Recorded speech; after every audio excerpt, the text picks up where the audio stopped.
Welcome back, everybody. After taking game number 1, G2 Esports are looking to keep their momentum going in number 2 against Fnatic. And boys, that was just such a nice build-up. The two boxers running around the ring, trying to find each other's weak points. The G2 just throws a sucker punch. Loved it. Yeah, just a sucker punch as you saw Pyra's action going in there. Is that your sucker punch, I guess? Well, yeah, it's just exactly like that. I've been working on it for months. Thank you for kind of weird. Yeah, it's kind of weird. That's why you don't expect it. It was about as weird as Fnatic taking that last fight when you look at it, that situation. I mean, Fnatic looked like they were like, oh, we got level 16 Kassadin. We're ready, boys. We're ready. They have the checklist. They're like, yep, 16 right there. Let's pick a team fight. Oh, we got caught out completely. Obviously, Clyde, because he got caught out, had to jump in very early. Kassadin wasn't even there, hadn't even started teleporting. And that is the risk, of course, when you run the scaling comps, that you can lose one team fight in the late game, and that will cost you the entire game sometimes. And now we're already into game number 2. Now remember, Fnatic will be blue side the rest of this series, and they kick it off with a Bard ban. Yeah, and just to explain it, G2 at side selection, because they were the highest seed in game 1, 3, and 5, and they picked blue side for game 1, and then picked purple side for the last 2 games. Fnatic picked blue side in both their games 2 and 4, and that's why Fnatic will now stay on the blue side for the remaining of tonight. And that's why there's a Lissandra ban from G2, yes. Because G2 are like, well, we're going to take away one blind pick of, blue side. They may even take a second, depends on what they want to hit here. Lissandra is probably the most prominent pick in the mid lane for blind picking, so take that away.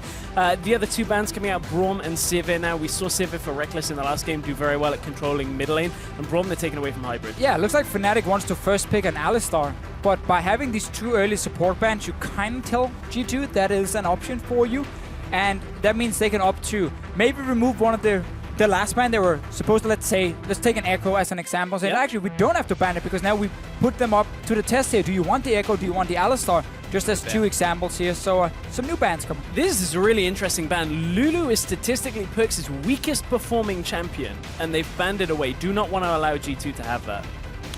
Interesting strategy. Now, the Nidalee was left open with the Kindred band away, and instantly Fnatic snapped that one up. Spirit has had some field days on that champion. So 2 things we saw here. First of all, G2 were more afraid of playing against Kindred than the Nidalee, so they banned that one away, knowing there's such a high chance the Nidalee would be first picked or the Kindred would have been first picked. They can still get a Graves now for Trick, so they don't actually have to take that early. I'm not expecting a top lane Graves from Gamsu coming in. And then suddenly G2 can opt into either the Thresh they just played or take away that Alistar and kind of remove those bans. But Hybrid has not been a big Alistar player if you look at the entire split. No, he hasn't. And the thing is, you look at this first pick from Fnatic, Nidalee has an exceptionally strong early game, and the way that she sets the game up for the rest of her team. The problem is it doesn't have the same impact that a Kindred has in a team fight. The same with the Graves. Graves has a little bit more reliable damage that comes out. Nidalee is still fairly strong, though. Of course, yeah, Nidalee is still fantastic, very snowball focused. Yeah. Not the greatest team fighter compared to a Graves. Interesting that Hybrid still hasn't picked up the Alistar, still doesn't value it very highly, so Fnatic can get away with banning his 2 main supports, still get an Alistar for Clyde, and G2 takes a very early support pick, even though it's not even going to be that contested in my opinion. I value Alistar much higher than Thresh in the current meta. But there's another option here. They could look to just pick the Trundle instead of the Thresh and flex it.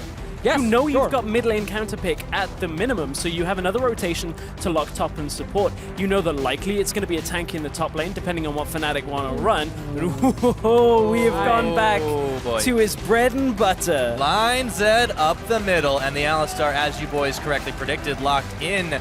Well, if I'm Emperor, gotta watch my back on this one with that Lucian pickup. His favorite still might get popped a lot. Febiven made his name as a Zed player. It was Zed and Riven all the way back in Season 3 that Febiven was like, these are my champions in Challenger. I'm gonna play these, I'm gonna crush everybody on them. Right, and especially this mid lane pick is important because Fnatic opted into blue side in their 2 games where they could select the side. So we had to see what was the blind pick options because, again, we look so much at this mid lane matchup. We know junglers are getting picked very early, so we're looking at a last pick mid laner in almost any game or every game where G2 is on purple side. And you now give, obviously, the chance for counter pick. Yeah, you give them not only the chance for a counter pick, but Lissandra was banned. That's the best, pretty much, counter pick against Zed. It nullifies what he wants to do. There's also, no ability now for G2 to go Azir because Zed is a good matchup into it as well. There are a few mid lane picks for Perkz to look for now. We have to see where he dips in his champion pool. Yeah, the last pick coming up for him there. Reckless inside, grabbing the grabbing the Ezreal, and the Echo goes over in favor of Gamsu. And I think what you do you could boys go make of Rise. that one? I think you could go Rise here if it's something they play. Obviously, been played a lot in the LCK, and it still hasn't really made that big of an impact in Europe. It was banned against Unicorns of Love. Saw it in NA last night. But we might also just see again even more focus on the double globals. TF has always been one of these weird picks that doesn't really win lane against anything, but you can run defensive summoners and still have a global, so you can try and survive that all in coming from assassins. Oh, there it is. There we Asking it. go. All right, first Rise we get to see in EU. This side of the some of the changes and just getting more popular. I mean, so what happened to Rise in this patch was he actually got a nerf to his passive, but he got a pretty big buff to his ulti. The cooldown got reduced by 20-30 seconds, so it's a lot more playing around this insane mobility he gets when he popped his ulti, and he's so powerful still in the late game. Yes, you're okay, your passive only stacks up to 5, but you're gonna use 5 spells with your passive and then it's gone. So it's a lot more about playing around that. And then again, having that extra mobility, you will build Rod of Ages, you will go tier. Strength of the Ages, we have seen over in Korea for even more stacking HP as an option. No teleport so far selected because it's into a Z. Yes, also it will change at the end of Champion Select. There is a slight bug in Spectator that it changes right at the last second. So unfortunately, we'll keep you updated on that as we go in. I know a lot of people get baited by that. We didn't talk too much about some of the other picks that got locked in. Fnatic looking to have Reckless on a scaling champion of Ezreal. We've seen it time and time again from them. That's supplemented now with the earlier game damage that Zed is going to provide in this situation. And they bring some AP out of the top lane with Echo, so it's a little bit more well-rounded than you might expect by having a lot of AD stacking coming from that mid and AD carry. Oh, yes, indeed. And this is going to be one hell of a matchup, especially keeping an eye on that mid lane. Now, if you guys think Fnatic will answer back and make it a 2-1 in this series, hashtag Fnatic win, or if you think G2 will continue steamrolling through, hashtag G2 win. We're going to load up and find out how this one all shakes out as we leave it all out on the Rift. I'm excited to see this Rise v Zed, boys. How about you guys? Oh, yes. Febiven Zed is something that we love to talk about but very rarely see. Haven't seen it yet this split, so we get to finally see how it goes. And Perks, you know, definitely the heir apparent for this mid-lane top-tier player, and he's been very outspoken about his opinions on the subject. Febiven, of course, being that title holder last year. Maybe not without a doubt. You mid laners all over the place. I think it's safe to say in the end, Febiven, Yeah. he stole the crown. And obviously at IEM we did see him pick out the Z, but in the LCS, as you said, Stress, he hasn't played it, but IEM, the big tournament, you know, when it really matters, the Z comes out for Febiven. He's all... Should we call the main pick, or should we give that to the Riven? If we go way back that's with the them? thing is, how far back do you go on? Yeah, it's even in the name. It's in the name. For him. Yeah. Well, we know where the crowd's going on this one, that's for sure. Febiven, very confident to pick this one up in a second rotation, blind. Yeah. And let's just talk about the comps, because we don't even see an assassin like Zed very often, but he still fits into the 1-3-1 setup. Of course, he goes to a side lane, but it's different compared to when you run double teleport. When you run double teleport, you want to keep your 3 members around the mid lane, the AD carry support jungler as much as possible, and then use these teleports to kind of push in side lanes.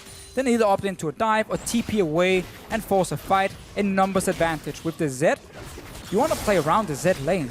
Yeah. When he goes to the side lane, he gets the kill pressure. That means he will be the first man to always get to the waves and push them in. Because you have to respect him, you have to sit pretty far back.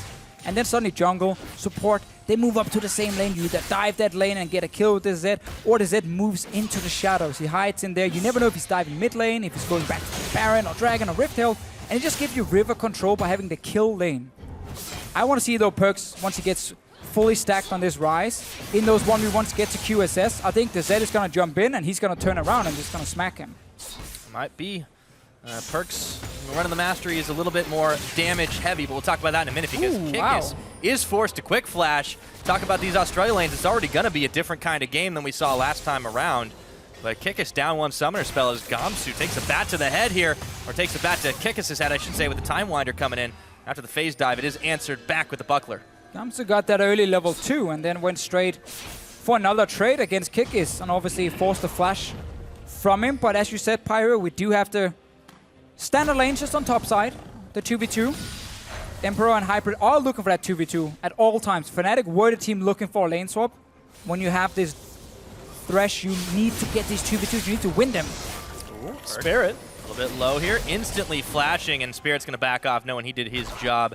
There's something I wanted to keep an eye on for sure. How much does this jungle matchup come into effect to deal with these mid laners? So far, Trick hasn't shown face in that mid, but Spirit with a quick one. No, I mean, Trick and Perks generally have kind of got this agreement where Trick's like, well, I'm not really going to camp you, but just make sure you don't die. And I'll Perks recall tends to be in your fine. bush. Exactly. It's like, they're around. I'll just sit here, but it's okay. I'll ward for you. But I don't actually want to appear in your lane. I want to focus so much more on how to control my jungle, how to control the vision around it. Problem is, controlling your jungle against a Nidalee can be difficult, but one thing that G2 have in their favor is the fact that we're in, the upside-down Australia lanes. The Lucian and the Thresh are going to be able to constantly have pressure on the Ezreal and the Alistar. You're not going to kill them, but you're always going to be able to push them back towards their tower. So that makes Nidalee invading in the top side that little bit more difficult. It's already reflected a little bit in that farm. Let's go back to the bottom side where they just keep batting each other. Gamsu this time takes a little bit more than he gives. Kikis dodging out the Time Winder. Another shot from the hammer. Still continuing to trade back and forth, but Gamsu does have that summoner spell advantage. 2 of them, in fact, if you count the teleport. Pretty classic early trading between tanks. Not a whole lot of action. I mean, okay, there's action, they're fighting, but it's not going as fast, as maybe we've been used to in the past. last game to Fishio, I know you got your hopes up there. This time it's going to be a little different, I think.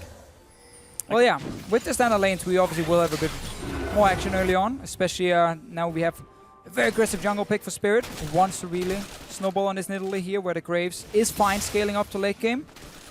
And now, because we have this winning 2v2 lane for G2, in order to really utilize it, they actually have to win the mid lane as well. Because then you open up for Perks to roam to that top lane, 4v2 dive, and now we only have a teleport on the bottom side of the map for the top laners. Otherwise, it's only the jungler who can join, and then the 3v2 dive can be a bit risky.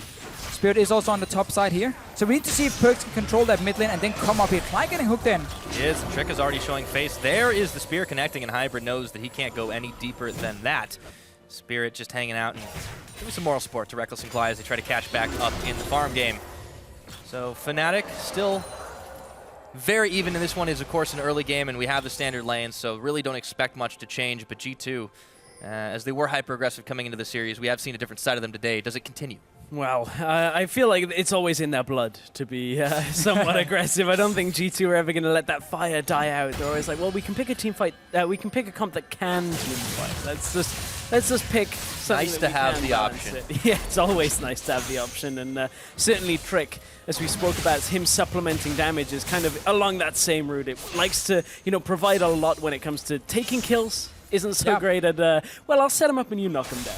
And obviously also for Fnatic now, when they play this Zed, scaling is never really in Zed's advantage, because items like QSS will mess him up later on in the game. Hourglass, obviously. Trick is finding Spirit, or maybe Spirit is finding Trick. Somebody's finding somebody. Spirit's trying to find a ward, but he's not seeing one right now. Febivin realizing Trick is going to have Perks back here, and it gets put in Rune Prison. Look at it, already starting to machine gun out. Febivin's so low. Oh, that was just shy of first blood. Ooh, I think there was a potion there for Febivin ticking. I'm not sure if that saved his life or not, but we get to see this focus from Trick around mid lane. And again, it's because if G2 can take over mid lane, it just opens up for diving that top lane. And then suddenly you can snowball the game. And of course you want to have that Ryze scaling up. He's the man who's going to hold the side lane against the Zed anyway. And in that situation, realistically, Febivin didn't have a whole lot of options. The exhaust still is there for Perks. Bottom lane, this fight could be culminating. Yeah, Kikis could be going down here. Gamsu with the solo play for first blood manages to grab Kikis and burn everything in the process. Well, those fights take a long time, but Gamsu had the damage in the end of it. Kikis, he thought he was okay for a while, but after just that damage starts to mount up from Gamsu, he got the ultimate damage because it was prolonged on the spot. And Gamsu manages to really stamp himself against Kikis. And just to very quickly go back to that mid lane, the potion saved Febivin's life. He was down to 7 HP, and he popped the potion just a few seconds before. So remember that at home, when you are fighting, just flick that potion, it can save your life. Never save. And I guess because of it, Kik is tilted completely and he died in the 1v1, and we are now Completely. making up some stuff. yeah, And that's now how that works. the game is snowballing out of control. Yeah, no, this is going nuts already for Fnatic. Now, 500 gold down, of course, because G2 did grab that tower. Let's take a look at what happened again in this bottom side. It was a lot of run around, but then Gamsu got the better. Yeah, Gamsu got the better. Again, Parallel Convergence is such a long stun that Kikis and the clone of Echo managed to just stand on the same spot for a super long time. The ult damage comes out, and I guess Emperor's hiding. Be rewarded. Whoa, the big knockup and an instant exhaust, but Reckless already took a whole chunk of damage, and now Cly is getting answered back. So Kikis was trying to get some revenge up in that top side. They swapped the top and support. There's only one team in Europe who would have their jungler hiding in a bush for a bit of a random gank and see if they could surprise the enemy team, and that's G2. They got an exhaust, got a heal as well from Reckless, and now Emperor had to recall a lot later, obviously, so Trick has gone down to the bottom lane, and now will be joined by Emperor a little bit later. Fnatic will get a push on top side and will force Kikis off because they have their jungler show up as well. And right now G2 is actually behind in the play, so that was a very, very risky play, honestly, by G2, because again, now they are behind in this push. You can see on the bottom side, this Echo is able to clear out most of the wave, and Fnatic is already on tower. And this is all because Lucian stayed top lane to try and get a kill. We have seen this happen before. In the past, G2, some of the few games they have dropped, making unnecessarily risky plays as Gamsu phase dives out of the death sentence. Meanwhile, Kikis and Trick are up in the top, blowing the minions all away while they tried to peck away at that turret, get some chip damage on it. And with Featherman pushing in mid, he can also roam up and just stay near the team, make sure they can get onto this tower. Gamsu jumping. Minion wave is gone. G2 again is very delayed on the bottom side. Top lane right now. Tower is almost down. They have 3 members around it. And again, remember, this Zed can always move to join the fight as well. And this is what G2 have had to do here to get Kikis out of that bad matchup for himself bot lane. It was really not... Oh, flash top! Yeah, they're going to get Trick knocked in, but he is able to get under tower, but it's not safe enough. Spirit claims the kill on that, and Kikis is surrounded by Fnatic members. Reckless with the kill. Spirit running just out of range. They're going to trade tower, but Fnatic with a massive power play up in the top lane. And again, we have to go back to Emperor hiding in that bush, being very late on the bottom lane when Fnatic had swapped Reckless and Clyde to the top side. So they were obviously looking to trade towers. They were just so much faster. And with an Alistar hitting level 6, like, we can get more than just the tower. Or you want to defend with 2 members? Fine, we're gonna dive you. Very easy setup from Fnatic and very well executed here. Clyde going in, obviously the man tanking, pops the ulti, TP in as well, and even the Zed was on its way. Guaranteed kills. Yeah, easy kills. Guaranteed turret that comes from it. Okay, it wasn't as at the same time, but it's fine. You get 2 kills, you push the next wave in, you get the turret. Great for Fnatic. For G2, on the other hand, they did get the bottom side, but the problem is Kikis is still down on farm, and he's realistically never going to be in a situation to go up against Gamsu in an even setting here. And now they got a kill onto Reckless. They've allowed Reckless to be relevant in this game a little bit faster than he should be. And Perks, although he nearly solo killed Forbidden, it was a nearly. It's a big difference. He also now had a Graves ulti helping him. Yeah, solo kill. Well, that's true. It wasn't quite solo. But what I mean to take away from that is that didn't assist Perks on how quickly he gets into the game, right? Is it didn't now punish Featherman in that situation. And he's going all in. Yep, goes for Perks, but realizes the error of his ways. Fortunately, he's got Cly and Reckless to back him up, and Perks is stuck under turret, but no one wants to get anywhere near Rune Prison. So Emperor pushing down on the bottom side a little bit by himself. They're safe for the moment. Dragon does get secured by G2. They continue to grab the least contested objective, staying down 1,000 gold at 12 minutes into this game. But Fnatic still with the pressure play up at the top side, end of mid. Yeah, not a rotation G2 expected because they actually left the lane that was already being pushed in. They didn't even push it out first here on the bottom side and then walk to mid lane. They just kind of abandoned it, like, all right, we're done here. Perks being no, he's not being killed. Oh, got to flash away from it though. But meanwhile, while Fnatic send 3 in mid, only Febiven on the bottom, they lose a second tier turret here. Gamsu was hanging around in the wings, but they're not getting anything off this. Again, that's why it was a bit of an odd rotation for Fnatic, just leaving that bottom lane. Obviously, Zed cannot defend on its own, but they traded for mid tower. Once again, jumped Perks, had to flash away, and Fnatic are really looking to speed up this game because they know they have the Zed and they want to get him to the side lane. But it's a place, it's, you know, characteristic that Fnatic have now showed us in multiple games in the playoffs alone, is that they want to get Reckless into mid lane as early as possible. Yeah. And G2 just showed us a way to punish it. It's by stacking down in the bottom side and take the tower. They traded mid out in exchange. This was the, you know, attempt onto Perks. to kill him. Flash comes through, Perks gets himself away at first. Gamsu wants to go, and ultimately, nothing came of it. And the reason Perks steps up here to very early try and clear out the wave is he knows that if the wave gets to push into his tower, then he won't be able to wave clear it properly as a Ryze, because then 3 men is going to be around him. There's an Alistar who doesn't care about your tower, and he wouldn't be able to do much. But if Nidalee hadn't been mid lane at that very moment, he could probably clear out the entire wave just against the Ezreal and Alistar. Therefore, delayed Fnatic from ever pushing mid, allowing them to take bot tower and then rotate to mid, defending that tower. But obviously, because Spirit was already there, Perks gets forced away, has to flash as well, and loses tower. Look at the discipline, though, when it comes to vision control that Fnatic have seemingly ingrained upon themselves. They got some pinks out on the map. They got 4. They're even aligned officio, looking nice and neat in the inventory. All about that vision control. Teleport coming out. Buys him anything. Gamsu having to burn Flash after he chrono breaks. It's under the away tower, from though. Perks. Oh, there's so many G2 members here. Gamsu, his days might be numbered, surrounded by everybody. And Trick grabs him. And that's just going to be it. So first kill for G2 Esports. They take the long route there, and now Febiven up top on a bit of a mission with some minions leading them right into the tower. Yeah, well, no one is defending right now because G2 invested everything on the bottom side. Bit of a follow-up play from them getting that tower, getting the deep vision in the jungle. Like, is anyone going to show up here? Okay, there's one. We're going to go kill you. But obviously, because Fnatic are pushing on top side, getting a lot of damage here from Febiven won't be able to Willy now, because now 2 guys are coming in towards him now. He has to play it safe. You know, doesn't want to risk his life to try and take down that tower. Fnatic will, however, be able to secure the Rift Herald up on the top side. They did have a lot of vision invested in that one. They've ruined the perfect line. I know, right? God, by buying an item. Basically lost it. Ruined. Yeah. Basically lost the game. Completely ruined. tower? Teleport mid. All right, this is...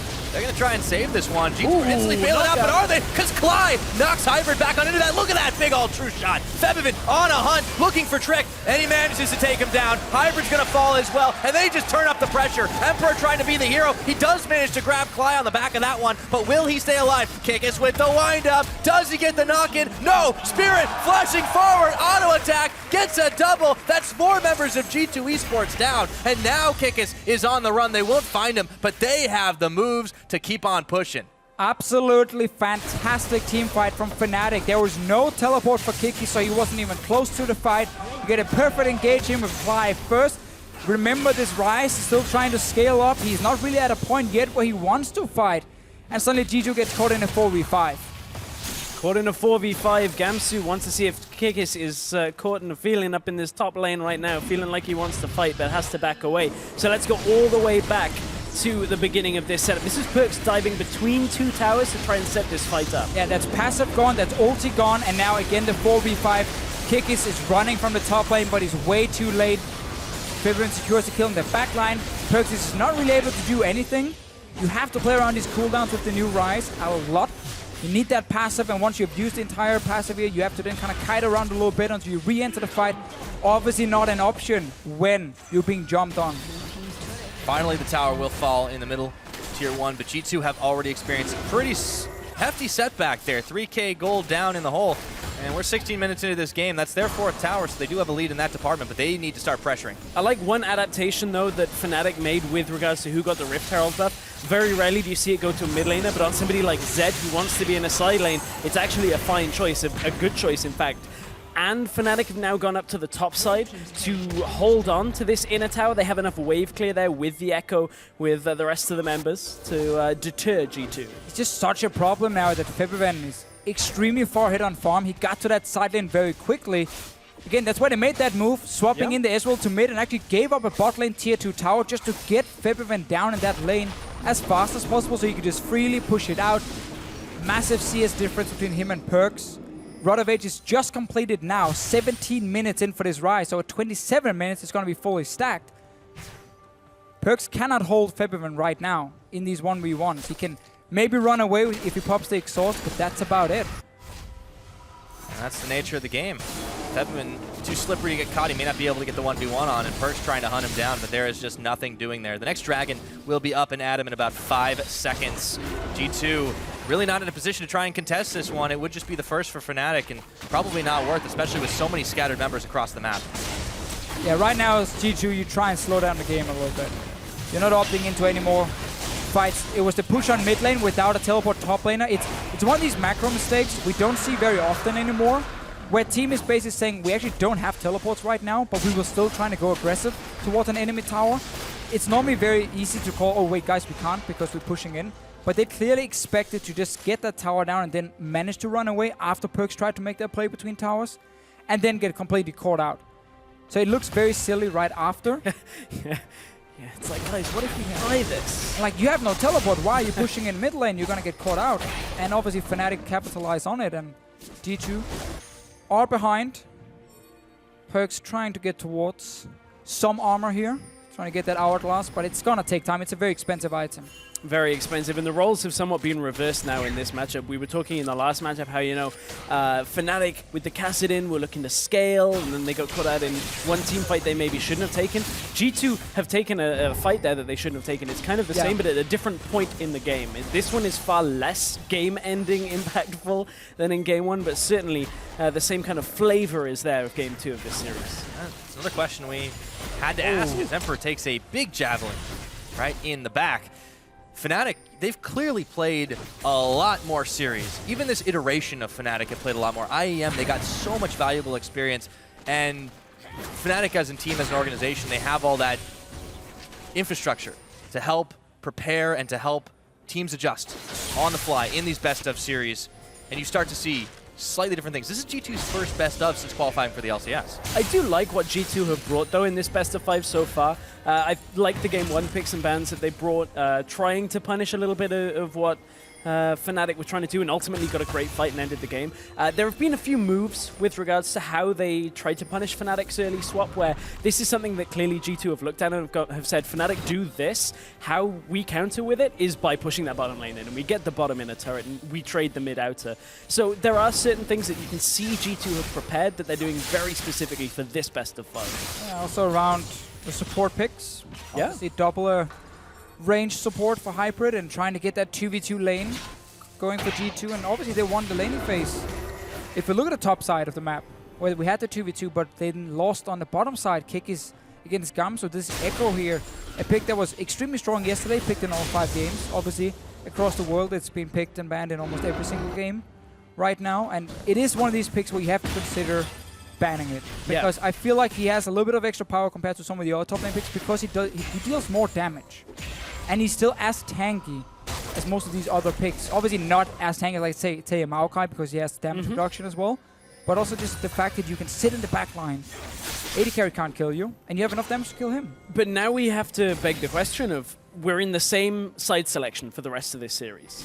What is most impactful here? Is it the Echo coming out from Gamsu? Is it the Nidalee coming from Spirit? Because unless you want to drop both the Sivir, the Lissandra, and the Kindred out of your bans, one of these two at least has to get through. So it's on G2 to find the solution to this problem over the next couple of games. It is a best of 5. It's not the end of the world if they lose a game once because of it, but if it starts happening and keeps being a problem, then you have to really adjust. What's begun right here is Perkz taking a little bit of damage from that. The Death Mark wasn't able to proc for too much and even burn the Ignite on this one, but Kick is now being chased down once again by Gamsu, who's just having a field day now on this Echo. 2-1 and 3. Not a bad start to it at all. Spirit taking damage from Trick, getting knocked back up, but Hybrid's there to defend. Unbreakable Will onto Cly as they try to turn it around. Teleport's coming in, but Reckless has already joined. The blowback was there, and that's a true shot barrage coming out. Trick going very low. Hybrid already out, and boom goes the hammer. They've knocked him back, and G2 in full retreat from this one. Spear's not connecting, but they don't even need it. Emperor going down. The double kill for Reckless as Trick is knocked out of the park. And now Fnatic, all 5 members roving together, grab themselves 3 for 0. Fnatic just feels so much more comfortable playing this kind of style where there's only one TP. G2 are caught sleeping a couple of times in these fights. Perkz never really got himself to there. He doesn't have the TP, he's running the exhaust. It gives Fnatic such a good fight onto a couple of little, pickups at first. Then it transitions, in goes Kikis. Yep, trying to play the hero, but he's not going to be able to do it. Cly even stays alive. Perkz knows he can't fight this one. Hybrid trying to save it, but that's not happening. Spirit right with the smite, and they get themselves out of there. Another kill right on top. And again, just looking at this entire game, you just said it yourself, the Z pick obviously means no teleport. It also means now there's not really any crazy flanks happening between the two teams. We get a very standard teleport coming in the middle of it, but Kikis is kind of realizing his team is already dead by the time he arrives. And obviously with this Zed, because Zed can go to that side lane and has kill pressure, we see how far back Perkz are playing. And this is what we talked about, go way back. The way to play with these 1-3-1 comps with kill lanes, like a Zed, is by constantly playing around that lane. So when Zed is moving to a lane, you see the rest of Fnatic are there. So they jump Perkz, he's forced back, and then suddenly G2's like trying to run in and save him a bit later, and gets caught out, and suddenly the fight is on. I've got to give Gamsu some props in that fight. Something I didn't catch the first time and just caught it at the end of that replay. He actually placed parallel convergence right where Trick's standing here, even though he was going aggressive, you know, a half a screen, 3/4 of a screen's length away. And what that did was Perkz saw the parallel convergence and had to think twice about, do I cross through that? Because if he steps in that and Gamsu appears, instantly he's stunned, he gets caught out, he dies. And Perkz got zoned away from coming down into the fight to deliver his damage, all on Gamsu zoning him away, despite him not being the primary focus of that fight. Gamsu definitely stepping up on this Echo over the course of a couple of games right now. 1500 is the Baron power play. Dragon is going to be live, but Fnatic, they're the ones with the pressure across the map. Should be able to grab this tower easy peasy. That will be number 5 for them, and they just keep on marching through the bases. They don't even need to take any more neutral objectives or really anything else. They can just keep them at bay with this Baron. Yeah, you can just go top lane now if you want, catch that wave, get the last outer turret down for Fnatic, because obviously if we look at G2, you're sitting back at your own inhib, trying to defend. You can't really react as fast, and now Fnatic on top. The Perk should not be here. Oh, and he gets pinballed right back in. True Shot Barrage not going to connect on him, and as tanky as he's trying to hang on, will it be enough? He does get yanked back. The turret will go down, and at the end of the day, that's all Fnatic really wanted. But meanwhile, Febiven on the bottom is going to even add to it. And Dalar, though he doesn't show it, has to be smiling on the inside for this game so far. Man, this is a much more old school style out of Fnatic. This is not, you know, tip-top double TP meta that we've seen so much. And you can see how Fnatic are just ripping G2 across the map and forcing them to overextend. You very rarely see these kind of setups in the current meta. And you can see instantly Perkz steps too far forward. You mentioned that he shouldn't be there. He can't really effectively wave clear against this Baron buff, and he gets instantly picked off by Fnatic. They rotate up to the top and punish. Towers are getting totaled. They've got the bot. They've got the mid. Kikis is chasing down on Febiven. But meanwhile, the base is just in tatters. Gamsu still working at that top side, worrying at the minion wave. And the rest of G2, they're scattered, just trying to defend this. Massive Baron power play here from Fnatic. 5k gold. Febiven jumps away. Hey, he's out of there. And really, you talked about this stress, you know, looking at their pick and ban phase. Purple side every single game now for G2. The Zed became a much bigger problem because obviously, one, you couldn't run teleport on the Rise. So he was going to be the man still sitting in side lanes against the Zed. But obviously, Rise is a very slow scaling champion compared to a Zed who wants to have mid-game impact. And then with G2 obviously losing that 1v1 as well, if you look at the top laners, Echo getting far ahead of this Poppy. There are some key picks they have to look at and say, like, do we have to maybe ban away an Echo? Do we have to ban a Zed if we don't really have an answer? Yeah, I mean, this is going to sound quite far a reach, but we both chuckled in picks and bans when Hybrid hovered Talon. Now, I only say that because it's an old counter to Zed, and that is the one way when I you guess, had a silence. Yeah, that's true, when he had a silence. Thank you. I forgot that got taken away. What I was going to say, however, though, maybe is they need to look for a pick that isn't such a scaler on Perkz, because it kind of nullifies a lot of his potential in this game, and it doesn't specifically have to be Talon, but certainly they need to look for other options. Problem is, if you look at other, you know, assassins, you can maybe pick into it. LeBlanc was never a good matchup into Zed. Ahri has been nerfed, was the go-to pick for a lot of mid laners before. Get early arm guards and then play Ahri into it and use Charm behind you when Zed ultis you. But she's been nerfed, obviously, and is no longer as strong, not really in the meta. And it means the Zed blind pick was a smart one for Fnatic. Also, I think actually they wanted to say, we want to see what you're going to play into this. And Perkz, man, jumping forward. He's still trying to make it work. Not going to be able to find anything off of that one, but the teleport comes in. Fnatic instantly react, and in goes Febiven. Febivin looking for perks, and he's out of there as Emperor had half his damage already dealt. And Spirit, Reckless though, getting the kill on that one. Still finding even more, forcing them right back under tower. That's going to be inhibitor number 1. They turn for number 2, the full course meal for Fnatic, and it's 28 minutes into this game. They're looking to try and close it out. All from Perk's flash. If they can, Kikis gets the big knockup, staying alive, but for how long is that going to be? Still taking out the inhibitor, and Trek trying to tank up the damage, but not enough. Gamsu flashing forward, Reckless securing that kill. Fly, he's going down on that one. That will give a kill over to Emperor. Is this enough for G2 to hang on for dear life? Spirit right back out of the tower range, and Gamsu on the retreat path. That's going to be a 1-for-1, but this base just keeps getting wrecked. Yeah, 2 inhibs down, Baron spawning. About a minute's time as well for Fnatic if they want to play it really safe. You know, you start setting up for that Baron, you force a team fight around it, you win that team fight, and then you close it out. Perks is trying to get his Frozen Heart.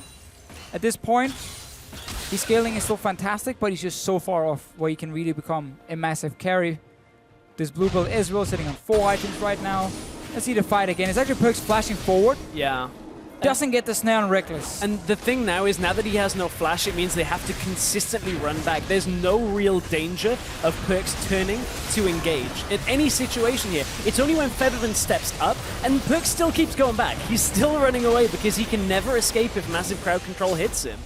And this is like the 3rd fight in a row that we've seen Kikis just out of position far enough to where he has to either back or try for the slow flank, and he can't get involved in that. You can see him trying to defend here, but it's already too late because they've already lost one, and then he nearly gets blown up. Yeah, just stays alive in the end. Trick, same can be said for him, and then he dies. Poor guy, but Fnatic were not able to finish the game just yet. Once we get out of this replay, we should be able to see if they're just setting up with that Baron. As we talked about, 5 more seconds. Setting up for a death brush. The great life of the Baron. Spawn, get killed. Oh, there's a sneaky little ward placed just outside by G2, so they will be able to see Fnatic move into the pit and start it. And they honestly have to just go for an all-in fight here. And you have to win this fight, get that Baron, and that's your only way into the game. TP is channeling. They're going to immediately peel off that one, seeing it come out there, and Kikis just running right around the side with the home guards on, trying to go. Febivin's caught in the back, but he's going to instantly go on to Perks. Now Hybrid a little bit low with the box on. True Shot Barrage, set him up and knock him down. Gamsu, though, getting the kill credit on that one. Now Trick, he's taken out. That's a double kill.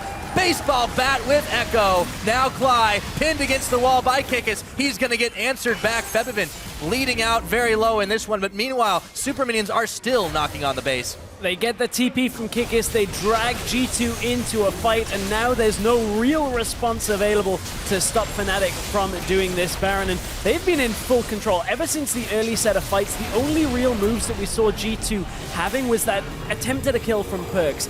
And, you know, G2 pushing the bottom side for that tower, but after that, it's been all about Fnatic. Yeah, simply some mistakes and problems for G2 in the early game. We talked about Kikis dying 1v1 against the Echo, and then, of course, that move in the mid lane where they had no teleport on the pop-in. They went to push in this mid tower, and suddenly Fnatic collapses, gets multiple kills, really far ahead in this game, and no response to the side lanes, really. This is, again, what G2 had to do. You just kind of surrender your base for now and just try and all-in for a fight. Febivin uses ulti, mainly actually to stay alive here. Flashes out in the very end, and the rest of Fnatic are able to clean up. And we need to see now in this pick and ban phase. 1, can Kikis play Echo? Yeah, because that has to be the first rotation for G2. If the Nidalee is a first pick again from Fnatic, if he cannot play it, you have to ban it. Yeah, absolutely. And surely after 3 weeks, and Echo's been in the meta for 2 at least of the 3 weeks when you look at LCK and other regions. I mean, that's a big question. We're going to have to see if it's answered.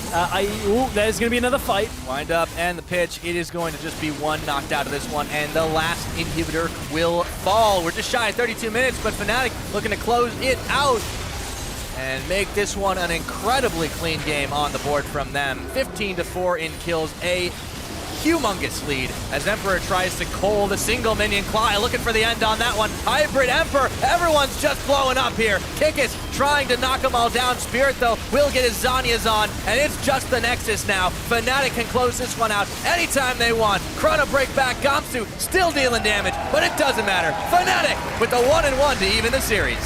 And it might have been Reckless picking up a lot of the kills, but he mainly just benefited for what his team did for him. If we look at, again, the pressure on these side lanes, the Echo winning the 1v1, the Zed who was basically unkillable in the side lane.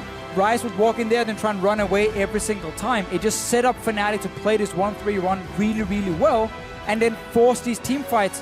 Obviously, again, G2 pushing up mid was the big mistake that snowballed everything, but even before that, Fnatic were in control. Yeah, and you look at how those team fights played out with Febiven and Gamsu causing so much of a problem. Nobody could ever really get to Reckless, and then Reckless was like, oh, you know, I'll just do my build, and then I'll pick up a Mortal Reminder because Ryze is going to try and heal himself up, and I'll just stop that happening. And now Perks can't do anything, Kikis can't do anything. I'm still here at the back.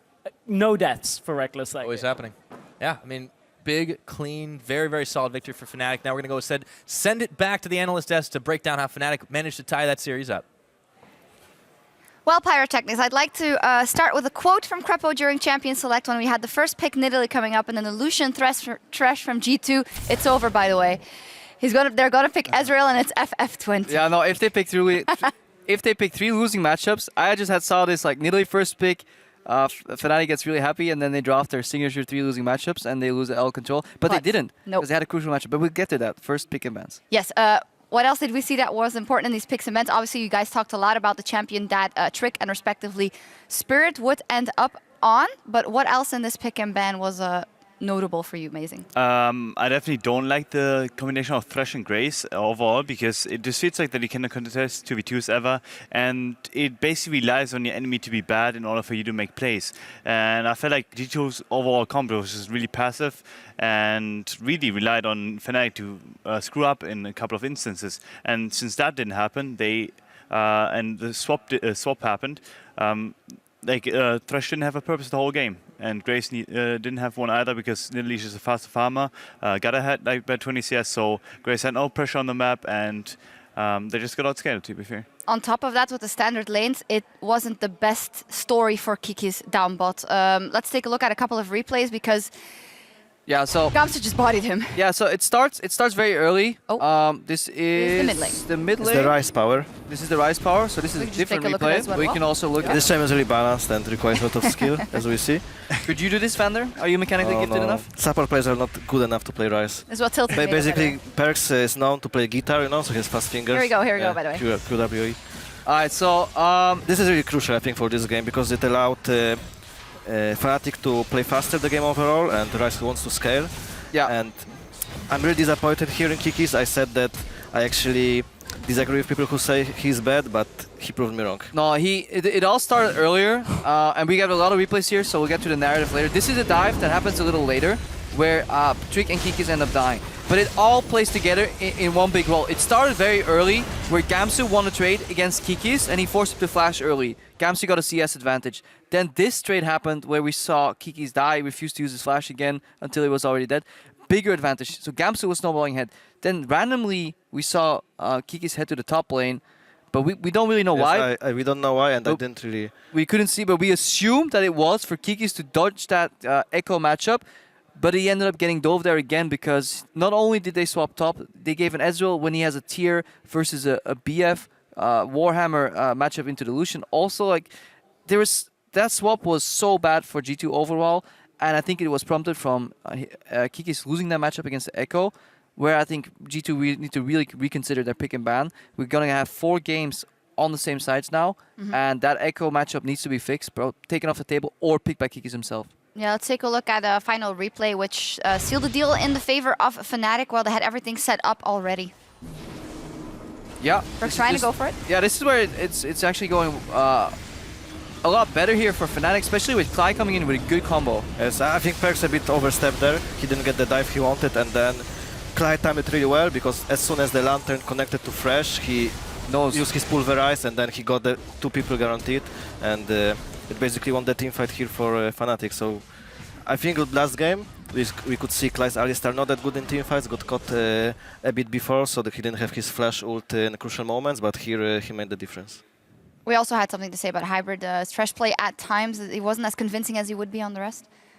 I think Thresh is just really, when you're not ahead, like this pick wants to win lane and then get ahead from it. So you bring your jungle there, you control the side, you are laning on a 2v2, and then you can transition to mid, get some towers. But from this lane swap, he got put to Echo lane, which can just wave clear, and it basically Alistar outscares Thresh hard. 2 questions for the picks and bans quickly for going into the next game with what we know, and we know that Fnatic is now on the blue side for the remainder of the games. Was the Rise shown too quickly maybe because they kind of let that cat out of the bag already? And is not the top lane the thing we should be looking at if, you know, obviously if Echo gets put in that matchup or on other champions? I don't think that the top lane matchup per se is going to be that much of an issue. I think it was just a random screw up by Pikikis, to be fair. I think that shouldn't happen next game, and he'll probably improve on that. But I do not think that this was the place to actually like have the Rise come out. I think there was no reason for G2 to pick it, and it's not because it's a surprise pick, it's simply because there's no pressure on the map with the comp that they had, and against that, especially 1-3-1 later on in the game, there's nothing that is going to happen, especially if the Z gets a bit rolling and can then rotate to mid lane for dives and everything. I agree with Amazing that I don't think top lane is crucial here. I think G2 has to ban Nidalee to not allow Spirit have control over Trick. I think it's really important. And then Z. Normally people are not picking Z blind on the blue side, but when Lissandra is banned and you have a really good Z player, I think you can pick Z and open the 1-3-1, which is perfect with Alistar and Ezreal mid lane. Because Ezreal is actually AD carry who can control the mid lane really well. I would disagree actually with the pressure point. I think with Lucian Thresh in a 2v2 matchup against an Ezreal, you have plenty of pressure. The Z did fine in mid. This with Amazing's point. Overall, but it's just, the Echo needs to be fixed. But I don't see the point in banning Kindred if you're going to leave Nidalee open. I think you kind of shoot yourself in the foot then. At least give them one, take the other. And then at least you have something in pick and bans. Because the Nidalee pick, uncontested, it's just too strong. I just don't think that, I mean, the point is that Grace is not the answer to Nidalee. You should probably play a champion that is able to pressure to a certain extent, like something like Lee or Elise, and actually like be able to contest the Nidalee. But if you just play a farming matchup where you go Nidalee into Grace, Nidalee's going to get ahead and Grace is going to be useless coming to the later stages of the game if he doesn't get the farm that he needs. Makes sense. That's the beauty of a best of 5. We'll see what happens. And with the series tied at 1-1, it is time for us to go on cooldown as the team's ready up for Game 3 already. But before we go, we'll get a closer look at Europe's Spring 2016 Rookie of the Split.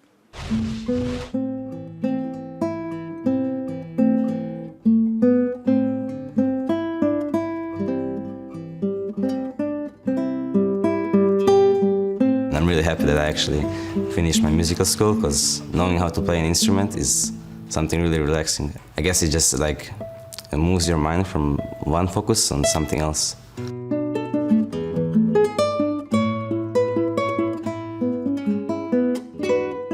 I finished my musical school like 3 years ago.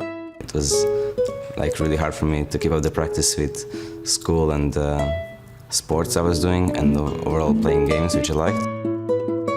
When you're younger and you're a kid and you want to do other stuff, it's really hard to actually keep up the dedication to play the guitar, and like I was getting forced a lot by myself and my parents. I would say I'm confident with everything that I do if I put time and effort in it. But it came throughout. It just built up. I was going to competitions and stuff, and it was a lot of I was nervous on every stage, and it was like really hard for me to actually perform as good as I would do in practice in guitar in front of like so many people. So I would say playing guitar on stage actually helped me a lot to overcome my stage nervousness. There were a lot of times split where you said, it doesn't matter what I play, I will kill this guy. And I said, are you sure? I've played against this guy, he's pretty good. And then he just killed the guy.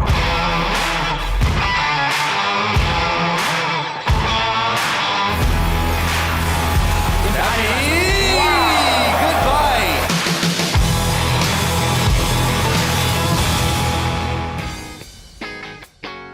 I just, in my life, I played a lot of solo queue. I spent a lot of time on solo queue. It's not only playing solo queue, it's just seeing other people play and then imitating their play and making it better on your own is also very important, because you save a lot of time by not learning everything yourself and just copying someone else and then actually doing it as good or if not better. That's how I improve myself a lot. I watched some Korean replays or point of view of LPL, like good millionaires like Rookie, Pro and stuff like that. But from Europe, I would say I actually copied a lot of my playstyle from Bevan. And from NA, yes, Bjergsen is the one I looked up to. I think esports is actually rising a lot, and for me, this was the best thing that happened. Welcome to the League of Legends Championship Series, Gamers 2! We will see you in 2016! It's really cool to qualify for LCS with like a challenger team, and then do so good with the challenger team in the LCS. It was only me and Hybrid staying from regional positions, and I could not expect much going into LCS. I mean, I knew I was gonna do good myself, but I didn't know how good were my other players. Like, how would Kikis fit top and how would my Koreans do? We only had 1 week to scrim. After scrimming that week, we were winning everything and we meshed really well. So I was actually expecting us to be at least top 3 team. To be fair, I had my doubts about this man right here on your screen, Perks, but he delivered. For me, I don't think I have that much pressure on myself. Like, even though I do want to win everything, but I don't think it matters that much. Like, it's already my first split and I've already exceeded the expectations of people and of myself. So, like, whatever happens, it's just a plus from here on.